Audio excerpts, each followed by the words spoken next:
Physics में graph के question यानी फ्री के नंबर, आप किसी भी एग्जाम की बात करो, चाहे आईआईटी, नीट या इवन बोर्ड एग्जाम, हर एक पेपर में एक या दो सवाल ग्राफ पे मिलते ही मिलते हैं। और हम क्या करते हैं, ग्राफ मतलब टफ होगा और छोड़ दो। हाय, वेलकम बैक, मैं हूं सार्थक और हम पढ़ रहे हैं फिजिक्स फॉर क्लास 11th। हमारी चल रही यूनिट फर्स्ट मैकेनिक्स, और मैकेनिक्स में हम लोग पढ़ रहे हैं काइनेमेटिक्स के बारे में। और आज पहुंच चुके हम लोग ग्राफ पे। आज हम लोग समझेंगे ग्राफ की बहुत बेसिक से पढ़ाई करेंगे। ग्राफ होते क्या, उनको रीड कैसे किया जाता है, उन पे कुछ क्वेश्चंस, और आगे चल के सबसे जरूरी हम लोग पढ़ेंगे कन्वर्जन ऑफ ग्राफ। तो हम लोग का काइनेमेटिक्स चैप्टर चल रहा है, और जो यहाँ पे टर्म्स जिनके साथ हम लोग डील कर रहे हैं वो है डिस्प्लेसमेंट, वेलोसिटी, एक्सेलरेशन, टाइम, इन सब के साथ हम लोग डील कर रहे हैं। तो इस चैप्टर में हमें इनके पीछे ग्राफ देखने हैं। बाकी सिर्फ काइनेमेटिक्स ही नहीं, आगे पूरी फिजिक्स में ऑलमोस्ट हर एक चैप्टर में आप ग्राफ देख सकते हैं। आगे चल के थर्मोडायनेमिक्स, इवन क्लास 12th में electrostat, current, electricity, alternative current and semiconductor जैसे चैप्टर्स में भी आपको ग्राफ हर जगह पूरी फिजिक्स में देखेंगे। बहुत अच्छे से दिमाग में ये बात बिठा लेनी है कि मैथ्स में जितने टफ ग्राफ होते हैं उतने टफ फिजिक्स में नहीं होते। फिजिक्स में आपको सिर्फ ग्राफ कह क्या रहा है उसका मतलब समझना होता है, किस चैप्टर से उससे रिलेट करेंगे तो किसी भी ग्राफ के क्वेश्चन को 25 से 30 सेकेंड में बहुत आसानी से किया जा सकता है। न्यूमेरिकल जो होते हैं फिजिक्स में उससे भी आसान होते हैं ये ग्राफ के क्वेश्चन। और ये फ्री फोकट के नंबर कैसे लिए जाते हैं, 2 लेक्चर पढ़ाऊंगा इस पे। पहला लेक्चर बिल्कुल बेसिक होगा, ग्राफ समझेंगे कैसे, फिर दूसरा होगा कन्वर्जन ऑफ ग्राफ। 2 लेक्चर के बाद ये डर आपका खत्म हो जाएगा। स्टार्ट करते हैं आज की क्लास ग्राफ के बारे में। तो इस चैप्टर में हम लोग क्या करने वाले हैं, जैसे हम लोग पोजीशन के बारे में बात करेंगे, पोजीशन, फिर वेलोसिटी, पोजीशन मतलब डिस्प्लेसमेंट या डिस्टेंस से मतलब है मेरा, फिर एक्सेलरेशन और टाइम। ये 4 चीजें जो हमारी मेन है, और इन पे बेस्ड ही ग्राफ होते हैं। अगर इन पे मैं बेस्ड बात करूं ग्राफ कौन कौन से पॉसिबल है, तो पोजीशन को मैं एस से डिनोट करूंगा, वेलोसिटी को वी से, एक्सेलरेशन को ए से और टाइम को टी से। हमारे बीच हमें ग्राफ मिल सकता है पोजीशन टाइम के बीच। ग्राफ क्या मिल सकता है, पोजीशन टाइम के बीच। दूसरा मिल सकता है वेलोसिटी टाइम के बीच। तीसरा मिल सकता है हमें एक्सेलरेशन टाइम के बीच। चौथा ग्राफ हमें मिल सकता है पोजीशन और वेलोसिटी के बीच। पांचवा मिल सकता है पोजीशन और एक्सेलरेशन के बीच, और छठा ग्राफ मिल सकता है वेलोसिटी और एक्सेलरेशन के बीच। टोटल ये पॉसिबल ग्राफ है इस टॉपिक से। ये हमारे लिए बहुत जरूरी होने वाले 3 ऊपर के जो टाइम के साथ हैं, बहुत बेसिक से होंगे, और ये चीजें भी थोड़ा इन पे कम क्वेश्चन पूछा जाता है, लेकिन इन ग्राफ को भी हम लोग समझेंगे कैसे ये ग्राफ बनते हैं, किस ग्राफ का क्या मतलब होता है, और एक ग्राफ से दूसरे ग्राफ में कैसे कन्वर्ट किया जाता है, पूरा हम लोग डिटेल में पढ़ने वाले। कुछ बहुत बेसिक सी बातें जो मैं एक बार बता चुका हूं, फिर से मैं याद दिला रहा हूं। हमारे पास 3 टर्म होते हैं, पोजीशन, डिस्प्लेसमेंट, फिर उससे वेलोसिटी, और फिर उसके आगे एक्सेलरेशन। मुझे बताया कि डिस्प्लेसमेंट को डिफरेंशिएट करते हैं, क्या करते हैं, डिफरेंशिएट, तो ये मिलता है मुझे वेलोसिटी। फिर वेलोसिटी को डिफरेंशिएट करते हैं तो वेलोसिटी से मिलता है एक्सेलरेशन। एक्सेलरेशन को वापस से अगर मैं इंटीग्रेट कर दूं तो मिलता है वेलोसिटी, और वेलोसिटी को वापस से इंटीग्रेट कर दूं तो मिलता है मुझे डिस्प्लेसमेंट। ये बातें कर चुके हम लोग। एक चीज और बताई थी मैंने कि डिफरेंशिएट जो करते हैं, डिफरेंशिएट, ये जो भी ds अपॉन dt जैसी चीज दिखी होती है, ये बोलते हैं हम लोग इसे स्लोप। क्या बोलते हैं, डिफरेंशिएशन वर्ड सुनते पहले दिमाग में आएगा स्लोप के बारे में। दूसरा, जब हम लोग इंटीग्रेट करते हैं तो इंटीग्रेशन का मतलब हमारे दिमाग में आएगा एरिया। इंटीग्रेशन, जैसे मैं v dx या v dt ऐसा कुछ लिखूंगा, ये इंटीग्रेशन का साइन होगा, तो इसका मतलब दिमाग में आना है एरिया। तो ये सब चीजें, स्लोप और एरिया, जो मैथ्स वाली चीज है, यहां पे हम लोग यूज करेंगे। कैसे करेंगे, एग्जांपल्स के साथ हम लोग देखेंगे। तो स्टार्ट करते हैं ग्राफ पे बात करना। सबसे पहले हम लोग देखेंगे पोजीशन और टाइम के बीच ग्राफ, कौन कौन से ग्राफ पॉसिबल है। मैं सारे ग्राफ आपके सामने बनाऊंगा, किस ग्राफ को कैसे रीड करेंगे, एक तो जनरल तरीके से देखेंगे, और दूसरा मैथमेटिकली उसे हम लोग कैसे समझ सकते हैं वो बात भी करेंगे। तो मैं बनाता हूं कुछ ग्राफ।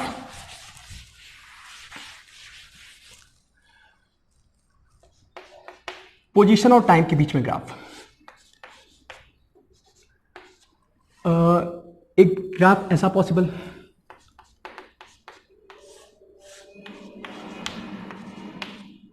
एक ग्राफ ऐसा पॉसिबल,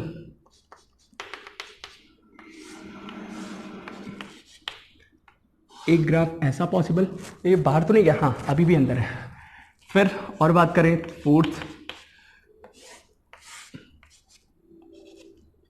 तो ये वाला ग्राफ जो थोड़ा दिखने में देखो ये चीजें मैं बताऊं कि ये देखो, ये एक स्ट्रेट लाइन है, ये भी एक स्ट्रेट लाइन। ये वाला जो कर्व होता है ना, इसे हम लोग बोलते हैं पैराबोलिक। इसे क्या बोलते हैं? पैराबोलिक। एक बार ऐसा पैराबोला और एक बार ऐसा पैराबोला, ठीक है। इन टाइप के ये हमारे कॉमन ग्राफ हो गए पोजीशन और डिस्प्लेसमेंट के बीच। एक एक ग्राफ को देखते हैं कि ग्राफ का मतलब क्या होता है। देखो एक एक्सिस है, ये एक्स, ये वाई। यहां पे टाइम बढ़ रहा है, आगे जाने पे टाइम बढ़ रहा है, यहां पे जाने पे पोजीशन, यानी अभी हम लोग डिस्प्लेसमेंट की बात करें तो डिस्प्लेसमेंट बढ़ रहा है। समझेंगे कैसे? देखो यहां पे मैं देखा टाइम 0 से आगे बढ़ रहा था, कुछ सेकंड्स में आगे बढ़ रहा था। तो टाइम के साथ ये जो चीज है ये कैसे वेरी कर रही है, ये जो चीज है ये कैसे वेरी करे, इसे हमें देखना होता है। टाइम बढ़ रहा है लेकिन पोजीशन को देखें तो पोजीशन पे यहां पे नीचे कुछ नहीं, यहां पे कोई फिक्स वैल्यू है और वो टाइम बढ़ने के साथ कांस्टेंट है। मतलब टाइम बढ़ रहा है लेकिन जो भी ऑब्जेक्ट है एक पोजीशन पे था, टाइम के साथ अपनी पोजीशन पे फिक्स है। ऐसा कब होता है? टाइम तो बढ़ रहा है लेकिन ऑब्जेक्ट अपनी जगह पे ही है। इसका मतलब ऑब्जेक्ट रेस्ट पे है। टाइम आगे बढ़ेगा लेकिन ऑब्जेक्ट आगे नहीं बढ़ेगा, तो इसका मतलब ये ग्राफ बताता है कि object is at rest. Simple सा मतलब। दूसरा यहां पे देखें तो टाइम बढ़ रहा है, पोजीशन यानी डिस्प्लेसमेंट, तो ये ग्राफ मुझे बता रहा है दोनों के बीच वेरिएशन। टाइम बढ़ रहा है तो ये वाला भी आगे बढ़ रहा है और पोजीशन भी बढ़ रहा है, मतलब दोनों एक साथ बढ़ रहे हैं। कोई ऑब्जेक्ट चल रहा है टाइम के साथ लगातार, तो यहां पे ये तो बात कंफर्म होगी कि ऑब्जेक्ट मूव कर रहा है, ठीक है। अब मूव कर रहा है तो कैसे मूव कर रहा है इसके बारे में बात करें तो यहां पे एक बात हमने पहले पढ़ रखी है कि अगर कोई ऑब्जेक्ट इक्वल डिस्टेंस कवर करे in equal interval of time, उसे बोलते हैं हम लोग कांस्टेंट स्पीड या कांस्टेंट वेलोसिटी। वही चीज हो रही है। अगर मैं किसी इस टाइम पे देखूं तो यहां पे पोजीशन है, इस टाइम पे देखूं तो यहां पे पोजीशन है, इस टाइम पे देखूं तो यहां पे, मतलब अगर टाइम इंटरवल लूं तो मुझे हर बार इक्वल डिस्टेंस या डिस्प्लेसमेंट मिलने वाला है। तो इसे हम लोग बोलेंगे कांस्टेंट यूनिफॉर्मली मोशन बोल दो, इससे बोलेंगे यूनिफॉर्मली मोशन। ये यूनिफॉर्मली वेलोसिटी या स्पीड जो भी बात करें, दोनों इसका यूनिफॉर्म हो रहा है, ठीक है, क्योंकि equal interval of time, equal distance in equal interval of time हो रहा है। वहां पे बात करो, वहां पे थोड़ा सा डिफरेंट है। ग्राफ यहां पे बिल्कुल 0 से स्टार्ट है, यहां पे थोड़ा सा आगे से स्टार्ट है। इसका क्या मतलब होता है? कुछ बहुत अलग बात नहीं है। देखो यहां से टाइम तो शुरू है 0, लेकिन टाइम यहां पे जाके यहां से ऑब्जेक्ट मूव करना शुरू किया। मतलब यहां से मान लो t0 है, यहां पे मान लो कुछ t1 है, तो ऑब्जेक्ट ने t1 से स्टार्ट किया मूव करना। 0 से t1 तक रेस्ट पे, 0 से t1 तक, 0 से लेके t1 तक है, ये t1 तक है रेस्ट पे, और फिर t1 के बाद ये मूव करना शुरू किया। और t1 के बाद अगर मैं देखूंगा तो इसकी हर एक टाइम इंटरवल में इक्वल डिस्टेंस का लेगा, ठीक है। तो आफ्टर t1 के बाद आफ्टर t1 फिर से ये आ गया यूनिफॉर्म मोशन में, यूनिफॉर्म मोशन में आ गया। हाँ, ये बात भी समझ में आ रही है, ठीक, बिल्कुल। ये थोड़ा सा डिफरेंस था इनमें कि ये कुछ देर बाद थर्ड वाले में मोशन स्टार्ट हुआ था। ये वाले ग्राफ देखो, इसको थोड़ा समझना, इसको समझते हैं। एक पहले हम लोग जनरल मेथड से ऑब्जर्व करके देखेंगे, फिर दूसरी बात इसे मैथमेटिकली भी समझेंगे। यहां पे ध्यान से देखूं तो ये ग्राफ पहले तो बहुत तेजी से ऐसे बढ़ा, फिर जाके यहां पे एक बराबर हो गया। ये पोजीशन है, ये है टाइम। तो यहां पे मैं छोटा सा टाइम इंटरवल लूं, छोटा सा टाइम इंटरवल लूं, तो इसके बीच देखूं तो डिस्प्लेसमेंट कितना हुआ। इसको मैं आगे ले जाके इस ग्राफ पे मिलाता हूं, तो मुझे मिला कि इतना डिस्प्लेसमेंट हुआ छोटे से टाइम में। इतना ही टाइम और लूं आगे, इतना ही टाइम और लूं, तो फिर पोजीशन को देखूं तो और ऊपर जाके मिला थोड़ा कुछ कम डिस्प्लेसमेंट मिला। फिर इतना ही टाइम और लेता हूं मैं यहां पे, फिर यहां पे मिला, तो यहां पे मुझे मिला कि इसका डिस्प्लेसमेंट और कम हो रहा है। इसको ध्यान से देखें, पहले बार सेम टाइम मैं ले रहा हूं, हर बार सेम टाइम ले रहा हूं, तो पहले बार ज्यादा डिस्प्लेसमेंट, दूसरी बार थोड़ा कम, तीसरी बार और भी कम डिस्प्लेसमेंट। ऐसा कब होता है? ऐसा तब होता है कि जब कोई ऑब्जेक्ट तेज से चल रहा हो, तेजी से आ रहा हो और धीरे धीरे रुक रहा हो, ठीक है। कोई चीज रुकने वाली होती है तो वो आखिरी के टाइम में, आखिरी के मोमेंट्स में कम दूरी चलती है। वैसे ही अगर मैं देखूं ना कि और थोड़ा सा आगे चल के देखूं और थोड़ा सा टाइम इंटरवल लूं, तो ये मुझे मिलेगा कि ऑलमोस्ट बराबर हो गया, ठीक है। इसकी पोजीशन आगे जाके बिल्कुल रुक सी गई, यहां पे कुछ टाइम बाद ये रुक जाएगा। तो ये चीज बताता है कोई चीज तेज चल रही थी, आते आते रुक गई। कोई चीज तेज चल रही थी, आते आते रुक गई, मतलब स्पीड इसका क्या हो रहा है? कम। स्पीड क्या हो रहा है? कम। तो यहां पे सीधा सीधा बोलना कि स्पीड इज डिक्रीजिंग। वेलोसिटी के साथ भी बोल सकते हैं क्योंकि इसमें डायरेक्शन का भी कोई रोल नहीं। स्पीड इज डिक्रीजिंग, पहली बात। स्पीड डिक्रीज करता है तो एक्सेलरेशन के बारे में बोल सकते हैं, हाँ, rate of change of velocity is known as acceleration. Speed या वेलोसिटी अभी एक ही तरीके से हम लोग समझते हैं, ठीक है। तो यहां पे वेलोसिटी कम हो रहा है यानी एक्सेलरेशन है, और क्या है, नेगेटिव, यानी बोलते रिटार्ड कर रहा है। तो यहां पे जो एक्सेलरेशन होगा वो होगा नेगेटिव, इसे हम लोग बोल सकते हैं रिटार्डेशन। इससे समझे, दूसरा भी मैथ से भी समझेंगे थोड़ी ही देर में। यहां पे देख लें इस वाले ग्राफ में पोजीशन और टाइम, यहां पे फिर से छोटा छोटा इंटरवल लेके देखूं, यहां से छोटा सा टी इंटरवल लिया तो मैंने देखा कि इसका तो डिस्प्लेसमेंट ना के बराबर है, थोड़ा सा इतना ऊपर नहीं आएगा, यहां पे बिल्कुल छोटा सा रहा है। थोड़ा सा और टी इंटरवल लिया तो मैंने देखा कि यहां पहुंचा और इस बार इसका डिस्प्लेसमेंट बढ़ गया। थोड़ा सा और टाइम इंटरवल लिया तो यहां पहुंचा और देखा कि इसका डिस्प्लेसमेंट और बढ़ गया। तो यहां पे कुछ हो रहा है कि पहले उतने ही टाइम में बहुत कम दूरी चली, अगले उतने ही टाइम में दूरी बढ़ गई, अगले उतने ही टाइम में दूरी और बढ़ गई। मतलब टाइम हम लोग बराबर ले रहे हैं लेकिन हर अगले टाइम इंटरवल में दूरी बढ़ जा रही है। तभी पॉसिबल है, कोई चीज स्टार्ट करी, मतलब चलना स्टार्ट किया और स्पीड बढ़ाती गई तो हर एक टाइम इंटरवल में आगे आता जाएगा तो दूरी ज्यादा होती जाएगी। सीधी सी बात है, यहाँ पे स्पीड क्या हो रहा है, बढ़ रहा है। यहाँ पे स्पीड इज इंक्रीजिंग। दूसरी बात, स्पीड यानी वेलोसिटी बढ़ रही है तो एक्सेलरेशन क्या हुआ, पॉजिटिव। बिल्कुल सिंपल मेथड से समझे, ठीक है। यहाँ पे मुझे ग्राफ किसके बीच में, थोड़ा मैथ्स की बात कर रहा हूँ मैं, पिछला समझ में आ गया तो ठीक है, दूसरा मेथड भी देख लेते हैं उसे। पोजीशन और टाइम के बीच में अगर मैं इसका स्लोप निकालूं, यानी मुझे पता है ds/dt, तो ये क्या देगा मुझे, वेलोसिटी।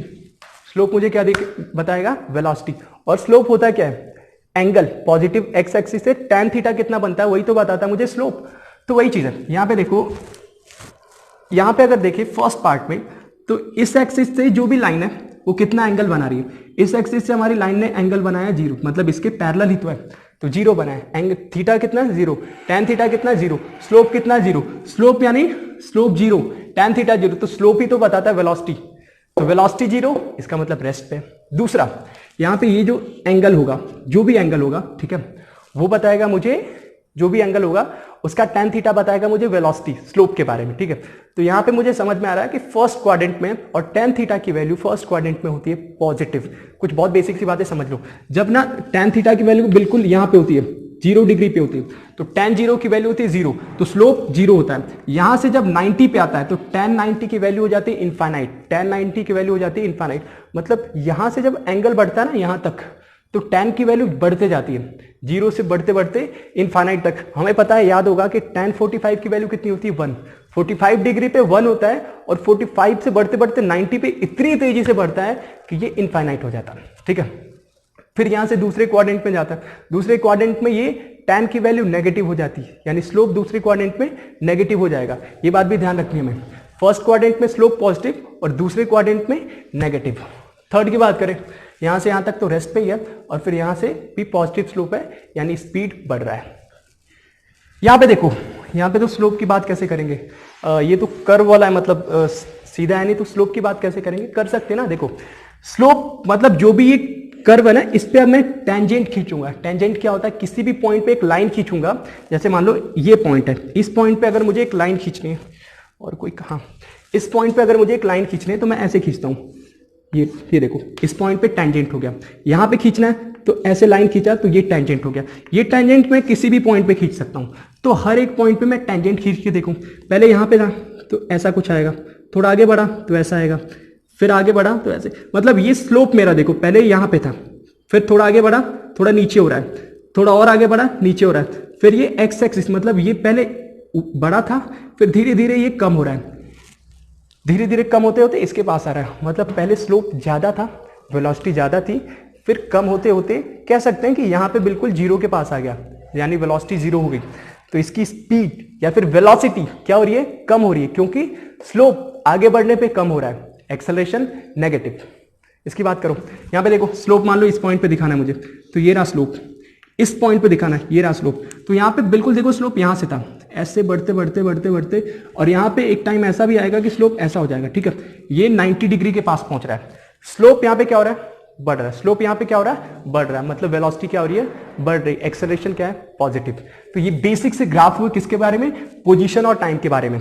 अब हम लोग बात करेंगे वेलोसिटी टाइम के बीच में भी ग्राफ होते हैं, उनको कैसे रीड करेंगे हम लोग।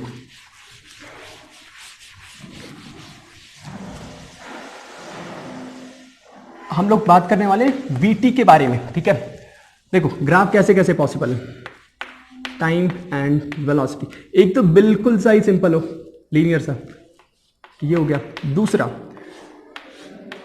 वेलोसिटी और टाइम के बीच में कुछ ऐसा ग्राफ हो, ये रहा वेलोसिटी, ऐसा भी तो हो सकता है वेलोसिटी और टाइम के बीच में यहां से ग्राफ शुरू हो, ठीक है, वेलोसिटी टाइम के बीच में यहां से ग्राफ शुरू हो। इसके अलावा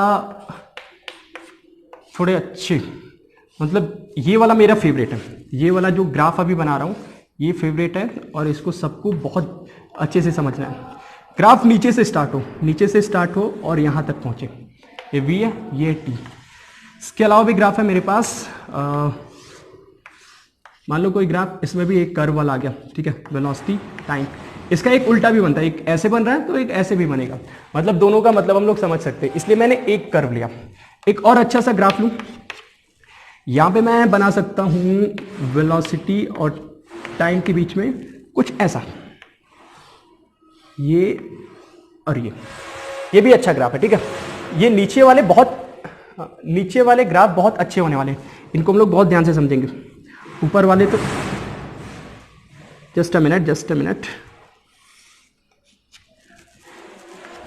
ऊपर है वेलोसिटी, नीचे है टाइम। थोड़ी सी मैथ्स वाली बात पहले ही कर लूं, मैथ्स में यहाँ पे क्या क्या है, हमें ये पता है कि वीटी, अच्छा यहाँ पे वेलोसिटी और टाइम के बीच में ग्राफ है, तो मुझे अगर यहाँ पे स्लोप निकालूं तो dv by d t slope होगा, और डीवी बाई डी टी क्या बताता है, acceleration. Dv by d t क्या बताता है, एक्सेलरेशन। उसके अलावा वेलोसिटी और टाइम को अगर मैं मल्टीप्लाई कर दूं, ठीक है, वेलोसिटी और टाइम को मल्टीप्लाई कर दूं, ये चीज बताएगी मुझे स्लोप, और अगर मैं वी डी टी करूं तो वो मुझे देगा डिस्प्लेसमेंट, वो क्या देगा मुझे, डिस्प्लेसमेंट। और अगर इसको इंटीग्रेट कर दूं तो ये देता है मुझे एरिया, ठीक है। डिस्प्लेसमेंट को मतलब वी डी टी को इंटीग्रेट करूंगा तो एरिया मिलेगा, यानी इसके बीच का जो ग्राफ होगा, ग्राफ के एरिया मुझे देगा डिस्प्लेसमेंट, डिस्प्लेसमेंट यानी पोजीशन देगा, ठीक है। अब पोजीशन में मुझे डिस्टेंस भी मिलता है, डिस्प्लेसमेंट भी मिलता है। इसमें एक बात ध्यान रखनी होती है, अगर हम लोग साइन के साथ, ठीक है, साइन के साथ लेंगे तो वो होगा डिस्प्लेसमेंट, अगर साइन को बिना देखे सिर्फ मैग्नीट्यूड की बात करेंगे तो वो मिलेगा डिस्टेंस, वो मिलेगा डिस्टेंस। क्या कहने का मतलब, अगर हम लोग वेलोसिटी टाइम के बीच का एरिया निकालेंगे, ठीक है, प्लस को प्लस रखेंगे, माइनस को माइनस रखेंगे, साइन का ध्यान रखते हुए काम करेंगे तो मिलेगा वेलोसिटी, सॉरी मिलेगा डिस्प्लेसमेंट। अगर सब एरिया को जोड़ देंगे, कोई भी हो, प्लस माइनस कुछ भी हो, सबको जोड़ देंगे तो वहां पे मिलेगा मुझे डिस्टेंस। जैसे देखो ये जो एरिया पोर्शन है ये मुझे देगा डिस्टेंस भी देगा, डिस्प्लेसमेंट भी देगा, क्योंकि पूरा पॉजिटिव है, ऊपर का पॉजिटिव होता है, नीचे का नेगेटिव, तो डिस्टेंस डिस्प्लेसमेंट बराबर हो रहा है। यहां पे भी अगर एरिया कैलकुलेट करूं इस ट्रायंगल का तो यहां पे डिस्टेंस डिस्प्लेसमेंट दोनों बराबर होगा, क्योंकि सब कुछ पॉजिटिव है, यहां पे भी सब कुछ पॉजिटिव है, डिस्टेंस डिस्प्लेसमेंट बराबर। यहां पे देखो, यहां पे ये पार्ट नेगेटिव देगा, ये पार्ट पॉजिटिव देगा। अगर इस एरिया को दोनों को मैग्नीट्यूड लेके जोड़ूंगा तो मुझे मिलेगा डिस्टेंस, मुझे मिलेगा डिस्टेंस। लेकिन अगर इसको माइनस इसको प्लस के साथ जोड़ूं, ठीक है, विद साइन, तो वो देगा मुझे डिस्प्लेसमेंट। यहां पे पूरा ऊपर है पॉजिटिव डिस्प्लेसमेंट, डिस्टेंस डिस्प्लेसमेंट दोनों बराबर होंगे, यहां भी पॉजिटिव है तो डिस्टेंस डिस्प्लेसमेंट बराबर होने वाले हैं। रीड करते हैं इन ग्राफ को कि इन ग्राफ्स का मतलब क्या। फर्स्ट वाला ग्राफ रीड करते हैं। यहां पे टाइम बढ़ रहा है और वेलोसिटी की एक फिक्स वैल्यू है जो टाइम के साथ मेंटेन है, ठीक है, ना कम हो रही है ना ज्यादा हो रही है। टाइम बढ़ गया, वेलोसिटी बराबर रही, तो इसे क्या बोलेंगे हम लोग कि velocity is constant. Velocity is constant यानी यूनिफॉर्म मोशन। तो ये केस है यूनिफॉर्म वेलोसिटी या यूनिफॉर्म मोशन का। जब वेलोसिटी कांस्टेंट होती है तो एक्सेलरेशन क्या होता है, rate of change of velocity is acceleration. जब वेलोसिटी ही नहीं बदलेगी तो एक्सेलरेशन होता है जीरो। पहला ग्राफ बताया। दूसरा ग्राफ देखो, टाइम बढ़ रहा है, वेलोसिटी भी बढ़ रही है, टाइम बढ़ रहा है, वेलोसिटी बढ़ रही है, तो यहां पे क्या बोलेंगे, टाइम बढ़ रहा है, वेलोसिटी बढ़ रही है, वेलोसिटी इंक्रीज हो रही है, वेलोसिटी v इज इंक्रीजिंग, यहां पे v इज इंक्रीजिंग, वेलोसिटी बढ़ रही है, एक्सेलरेशन क्या होगा, पॉजिटिव, एक्सेलरेशन क्या होगा, पॉजिटिव। तो इसे बोलते हैं यूनिफॉर्मली एक्सेलरेटेड, इसे क्या बोलते हैं, यूनिफॉर्मली एक्सेलरेटेड मोशन। समझ में आ रहा है? यहाँ पे देखो क्या, यहाँ पे क्या हुआ कि यहाँ से स्टार्ट ना होकर थोड़ा ऊपर से स्टार्ट हुआ, मतलब इसके पास ऑलरेडी कुछ वेलोसिटी थी। यहाँ पे क्या हुआ, जीरो से कोई ऑब्जेक्ट रेस्ट पे था, वहां से स्टार्ट हुआ। यहाँ पे ऑब्जेक्ट के पास ऑलरेडी कुछ वेलोसिटी, मान लो यहाँ पे कुछ 10 वैल्यू है, ठीक है, तो जो भी कार है वो मान लो 10 की स्पीड से स्टार्ट करके फिर अपना स्पीड और बढ़ा रही है, ठीक है। तो यहाँ पे भी वेलोसिटी तो इंक्रीज कर रही है।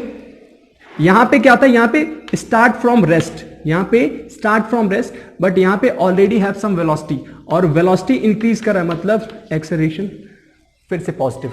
इन दोनों में सिर्फ डिफरेंस इस बात का है कि ये रेस्ट पे था और इसके पास ऑलरेडी कुछ वेलोसिटी था। आते हैं फेवरेट वाले पार्ट पे, बहुत ध्यान से समझना इसको। देखो इसके ऊपर तो पॉजिटिव, इसके ऊपर तो पॉजिटिव होता है, लेकिन इसके नीचे नेगेटिव होता है। मतलब वेलोसिटी यहां से स्टार्ट हो रही है तो टाइम भी यहां से स्टार्ट हो रहा है, वेलोसिटी नेगेटिव से बढ़ रही है, नेगेटिव से बढ़ रही है, यहां पे आके जीरो हुई, फिर इसके आगे और बढ़ती गई, इसके आगे और बढ़ती गई। थोड़ा कुछ वैल्यूज लेके मैं करूंगा ना तो थोड़ा आसानी से समझ में आएगा। मान लो यहाँ पे 10 था तो -10, और यहाँ पे 0, और यहाँ पे पहुंच के +10 हो गया, ठीक है। कोई कार थी, उसका स्पीड की बात नहीं होगी, स्पीड कभी नेगेटिव नहीं होता, वेलोसिटी की बात होगी। वेलोसिटी नेगेटिव था, बढ़ते बढ़ते बढ़ते बढ़ते 0 हुआ, फिर बढ़ते बढ़ते बढ़ते पॉजिटिव हो गया, ठीक है। अच्छा एक बात ध्यान रखना, यहाँ पे माइनस, मान लो यहाँ पे -10 है, -10 से 0 हुआ है, ठीक है। तो यहाँ पे ये नहीं बोलना कि कम हो गया, यहाँ पे वेलोसिटी बढ़ी है, वेलोसिटी बढ़ी है क्योंकि माइनस से प्लस की तरफ आ रहा है, तो यहाँ पे वेलोसिटी बढ़ी है, स्पीड बोल सकते हो कि हाँ स्पीड घटी है, ठीक। इसको एग्जाम्पल से देखें ना, तो मान लो इस यहाँ पे कैसे बढ़ रहा है, -10, -8, -6, -4, -2, 0, +2, +4, +6, +8, +10, ऐसी स्पीड बढ़ रहा है। ऐसा कब होता है, यहाँ पे वेलोसिटी नेगेटिव का मतलब क्या होता है ना, हम लोग को डायरेक्शन की बात कर रही है। मान लो जैसे मैं यहाँ पे खड़ा हूं, अब कोई चीज मेरे सामने जाएगी तो मैं उसे बोलूंगा पॉजिटिव है, कोई चीज मेरे अपोजिट आएगी, मतलब मेरे पीछे जाने की कोशिश करेगी तो मैं बोलूंगा उसे नेगेटिव है। तो वही चीज हो रही है, कोई चीज कार आ रही थी -10 से मेरे तरफ, और आते आते आते आते रुकी 0 पे, फिर वापस से मुड़ी, स्पीड बढ़ाया 2, 4, 6, फिर से 10 हो गया, मतलब मेरे तरफ आएगी तो नेगेटिव, दूर जाएगी तो पॉजिटिव। वही चीज हुआ यहाँ पे, वही चीज हुआ, कोई कार आ रही थी, रुकी और मुड़ के चली गई। तो ये केस बताता है जब कभी भी वेलोसिटी नेगेटिव से पॉजिटिव होती है तो यहां पे एक बार रुकती है, वेलोसिटी 0 होता है। तो ऐसा तभी होता है जब कोई कार टर्न ले, this is case of turning. बहुत अच्छे से इस बात को ध्यान रखना कि जब कभी भी वेलोसिटी साइन चेंज करता है, माइनस से प्लस या प्लस से माइनस, तो यहां पे बहुत क्लियर कट मतलब होता है कि यहां पे एक टर्न लिया गया, ठीक है, कार ने टर्न लिया। और यहां पे वेलोसिटी हमेशा क्या हो रही है, बढ़ रही है, वेलोसिटी हमेशा क्या हो रही है, बढ़ रही है, क्योंकि इसका साइन के साथ ध्यान दे तो वेलोसिटी बढ़ रही है, वेलोसिटी बढ़ रही है मतलब एक्सेलरेशन क्या है, पॉजिटिव। एक्सेलरेशन क्या है, पॉजिटिव। अगर मुझे यहां से एक्सेलरेशन डिस्टेंस या डिस्प्लेसमेंट कोई पूछे, ये एरिया निकालूंगा, ये एरिया निकालूंगा, दोनों को, इसको प्लस इसको मैग्नीट्यूड के साथ जोड़ दिया मैंने तो डिस्टेंस, अगर इसको माइनस और इसको प्लस के साथ जोड़ा तो ये मिलेगा मुझे डिस्प्लेसमेंट, और पिछला वाला मिलेगा डिस्टेंस, ठीक है। टर्निंग क्या होता है समझ में आया, प्लस से माइनस या माइनस से प्लस मतलब टर्निंग। दूसरी बात देखो, यहां पे वेलोसिटी कुछ ऐसे बढ़ रही है, ध्यान से देखें तो ये छोटे टाइम इंटरवल में वेलोसिटी का चेंज कुछ ज्यादा होगा। पहले जब एक टाइम इंटरवल, फिर थोड़ा सा और इतना ही टाइम इंटरवल लें तो वेलोसिटी का चेंज थोड़ा कम होगा, फिर और इतना टाइम इंटरवल लें तो वेलोसिटी का चेंज कम होता जा रहा है। मतलब पहले उतने टाइम में वेलोसिटी, यहाँ पे वेलोसिटी का चेंज की बात हो रही है, ठीक है, वेलोसिटी के चेंज की, पहले उतने इंटरवल में वेलोसिटी चेंज ज्यादा हुआ, फिर थोड़ी अगले टाइम इंटरवल में थोड़ा कम, अगले टाइम इंटरवल में और कम। Rate of change of velocity, ठीक है, वेलोसिटी का जो रेट है उसके चेंज होने का वो कम हो रहा है, ठीक है। तो यहां पे बोलेंगे rate of change of velocity is acceleration. तो एक्सेलरेशन की बात हो रही है यहां पे, एक्सेलरेशन इज डिक्रीजिंग। क्या हो रहा है, एक्सेलरेशन इज डिक्रीजिंग। वेलोसिटी के बारे में क्या बोलेंगे यहाँ पे वेलोसिटी के बारे में क्या बोलेंगे, वेलोसिटी नेगेटिव नहीं है, ये वेलोसिटी का देखो, यहां से जैसे टाइम बढ़ रहा है वेलोसिटी हमेशा पॉजिटिव ही और बढ़ता है, बढ़ रहा है। Velocity is increasing, it is positive and increasing. लेकिन एक्सेलरेशन जो है वो डिक्रीज कर रहा है। ध्यान से देखिए, एक्सेलरेशन जो है डिक्रीज कर रहा है। थोड़ा मैथ से समझ लो इसको जल्दी से। यहां पे मुझे पता है वेलोसिटी टाइम क्या, स्लोप क्या देगा मुझे, एक्सेलरेशन। तो यहां पे स्लोप देखो, पहले ऐसे था, फिर ऐसे हुआ, फिर ऐसे हुआ, फिर ऐसे हो रहा है। यहां से कम हो रहा है, स्लोप क्या हो रहा है, कम हो रहा है, स्लोप कम हो रहा है यानी acceleration is decreasing, slope is decreasing, it means acceleration is decreasing. बाकी पूरे टाइम इंटरवल में वेलोसिटी कभी नेगेटिव नहीं हुआ है, आगे ही बढ़ता जा रहा है, ठीक है। पहले बहुत तेजी से बढ़ रहा था, ठीक है, वेलोसिटी पहले बहुत तेजी से बढ़ रहा था, बाद में उसका बढ़ने का रेट कम हो गया, ठीक। एक्सेलरेशन की बात हो गई, वेलोसिटी की बात हो गई, और इस पे स्लोप के भी बारे में हमने बात कर ली। इस चीज को बोलते हैं ना, देखो ये सभी केस हैं यूनिफॉर्म एक्सेलरेशन के। यहाँ पे स्लोप बिल्कुल लीनियर है, तो ये केस है यूनिफॉर्म एक्सेलरेशन के। ये केस है non uniform acceleration. Non uniform का मतलब ऐसा समझो कि एक्सेलरेशन की वैल्यू अगर कुछ फिक्स हो, कांस्टेंट हो, तो यूनिफॉर्म। अगर एक्सेलरेशन ही घटे या बढ़े, जैसा कि यहाँ पे घट रहा है, तो उसे बोलेंगे नॉन यूनिफॉर्म एक्सेलरेशन। ये बात समझ में आई। अगली बात देखो, यहाँ पे इस पॉइंट से इस पॉइंट तक वेलोसिटी बढ़ी है, फिर इस पॉइंट से इस पॉइंट तक वेलोसिटी कांस्टेंट है, और इस पॉइंट से इस पॉइंट तक वेलोसिटी घटी है। क्या हो रहा है, कोई चीज स्पीड बढ़ा रही है, फिर कांस्टेंट हो गई, फिर घटा रही है, ठीक। तो यहाँ पे इस पहली बात, वेलोसिटी तो हर जगह पे पॉजिटिव है, ये बात समझ में आ रही है। दूसरी बात, यहां से यहां तक स्पीड बढ़ती गई, वेलोसिटी बढ़ता गया, मतलब इस वाले पार्ट में, फर्स्ट वाले पार्ट में acceleration is positive, velocity is also positive. यहां पे स्पीड क्या होगी, बराबर, यहां पे क्या होगी, स्पीड या वेलोसिटी क्या होगी, कांस्टेंट। तो कांस्टेंट वेलोसिटी के लिए एक्सेलरेशन क्या होता है, जीरो। वेलोसिटी नहीं बढ़ रही, एक्सेलरेशन क्या हुआ, जीरो। फिर यहां से यहां तक वेलोसिटी कम हुई, नेगेटिव नहीं हुई, ध्यान रखना। यहां से कुछ वैल्यू थी, वहां से आते आते लगभग जीरो तक हो गई, लेकिन अभी तक वेलोसिटी हमारी नेगेटिव नहीं हुई है। ऑब्जेक्ट चल रहा था, यहां पे आके रुका है, लास्ट में एकदम आखिरी पॉइंट पे आके रुका है, ठीक। तो यहां पे मैं बोल सकता हूं कि वेलोसिटी तो है, बट इसकी वेलोसिटी कम हो रही है, इसका मतलब एक्सेलरेशन इज नेगेटिव। मैथ से देख लो इसको, बहुत आसान है। मैथ से ये स्लोप पॉजिटिव, ये स्लोप जीरो, और ये स्लोप नेगेटिव, तो स्लोप ही तो बताएगा हमें एक्सेलरेशन के बारे में। ये पूरी हुई बात वेलोसिटी के बारे में। एक एक ग्राफ को बहुत ध्यान से देखना, बहुत सिलेक्टिव क्वेश्चंस हैं ये सब। आगे वेलोसिटी टाइम के अलावा भी हमें समझना है एक्सेलरेशन टाइम के बारे में। 2-3 ग्राफ उसमें भी मिलते हैं हमें, हम लोग समझेंगे एक्सेलरेशन टाइम के बारे में। यहां पे देख लो, जो भी एक्सेलरेशन टाइम का ग्राफ होगा, यहां पे एक्सेलरेशन टाइम के में ये रिलेशन तो हमने पढ़ा ना, कि ये पढ़ा कि ए होता है dv अपॉन dt। तो यहां से dv जो मिलेगा मुझे वो आएगा a dt, सॉरी dv जो आएगा वो मिलेगा मुझे a dt। इंटीग्रेट करूंगा तो एरिया और टाइम के बीच का जो ग्राफ होगा वो मुझे देगा चेंज इन वेलोसिटी।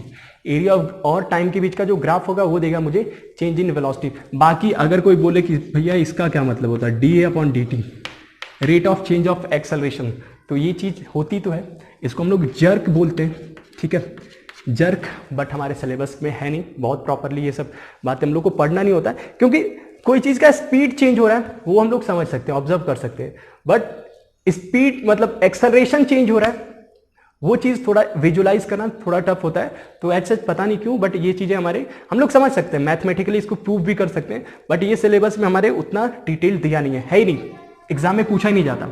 तो मुझे सबसे पहले एक्सेलरेशन टाइम के बारे में जानना है। तो इसमें क्या क्या ग्राफ पॉसिबल है ये देखो, टाइम और एक्सेलरेशन अगर बिल्कुल यहीं पे है, एक ग्राफ ये होता है, दूसरा ग्राफ होता है कि एक्सेलरेशन टाइम, एक्सेलरेशन यहां पे है, तीसरा पॉसिबल है कि एक्सेलरेशन नीचे है, ठीक है, सब कुछ 80 के बीच में चल रहा है। एक और ले लो, मतलब बोलोगे यहाँ पे सब आसानी है कि हाँ सब आसानी होता है, यहाँ पे कोई एक्सेलरेशन मान लो कुछ ऐसा दे दिया।